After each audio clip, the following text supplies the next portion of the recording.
नमस्कार शेतकरी मित्रांनो, तुम्ही जर शेवगा उत्पादक शेतकरी असाल आणि पावसाळ्यामध्ये जर आपल्या शेवग्याचं पानं गळत असेल, तसेच पिवळे पडत असेल तर घाबरण्यासारखं काही नाही. पावसाळ्यामध्ये हे कंडिशन चालू असतात आणि यासाठी कुठलं बुरशीनाशक किंवा इतर खर्च करणे चुकीचं आहे. कारण की आज जरी आपण फवारणी केली किंवा याच्यावर काही ट्रीटमेंट केलं तरी ते पाऊस जर पुन्हा पाऊस सुरू झाला आणि पावसाचे जे सप्टेंबरपर्यंत पाऊस असतो त्या कालावधीमध्ये जर आणखी पाऊस झाला तर परिस्थिती तशीच पुन्हा तशी होऊ शकते. त्याच्यामुळे जो काही आपण खर्च करतो विनाकारण आपला खर्च जाऊ शकते. म्हणून याच्यावर काही करणं चुकीचं आहे. त्याच्यामुळे जे गळ होत असेल, जे पानं पिवळे पडत असेल तर पडू द्या. वातावरण क्लिअर झालं की ऑटोमॅटिक हिरवी होतं, नवीन पालव्या फुटते आणि झाड रिकवर होते. आता या ठिकाणी आपली बघा फुलकळीसुद्धा लागलेली आहे, कारण की आपली छाटणी लवकर झाली होती, पंजा छाटणी. ठीक आहे. आणि शेंडा छाटणी जर लवकरात लवकर केली तर याला मालसुद्धा लागू शकतो. ठीक आहे. तर हे बघा या ठिकाणीसुद्धा कळ्या निघालेल्या आहे, मग दिसत असेल.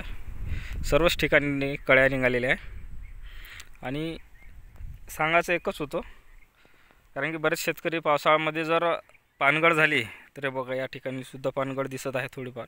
पण पानगळ जर झाली तर घाबरण्यासारखं काही नाही आहे. नाही तर बरेच शेतकरी, नवीन शेतकरी जे राहतात ते त्याच्यावर ट्रीटमेंट करणं, फवारणी करणं की पानगळ होऊन राहिली, काय करावं. घाबरण्यासारखं काही नाही, झाड रिकवर होतात. त्याच्यामुळे नवीन शेतकरी असल्यावर थोडंसं त्यांना वाटतं की इतकं मोठं आपण मन लावून शेती करत आहे आणि याची पानगळ होत आहे, पिवळे पडलं तर साहजिकच आहे. ते प्रत्येक शेतकऱ्याला तसं वाटते. परंतु याच्यात घाबरण्यासारखं काही नाही आणि झाड रिकवर होतं. त्याच्यामुळे कोणी विनाकारण खर्च करू नये.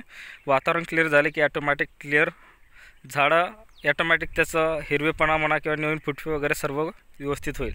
त्याच्यामुळे धीर असणं महत्त्वाचं आहे. तर तुमचा कसा प्लॉट आहे ते सुद्धा महत्त्वाचं आहे. आता आपलं फुलकळीसुद्धा लागलेली आहे आणि पंजा छाटणी महत्त्वाचं म्हणजे लवकर झाली होती आपली. तर ठीक आहे मित्रांनो, ठराविक एवढीच माहिती द्यायची होती की घाबरण्यासारखं काही नाही आहे. नैसर्गिक झाड आहे, म्हणजे शेवगा हे नैसर्गिक म्हणजे जंगली झाडामध्ये मोडल्या जातात आणि नैसर्गिकरित्या पानगळ होत राहते. त्याच्यामुळे घाबरण्यासारखं काही नाही. बस बिंदासमध्ये राहायचं आणि शेती करायचं.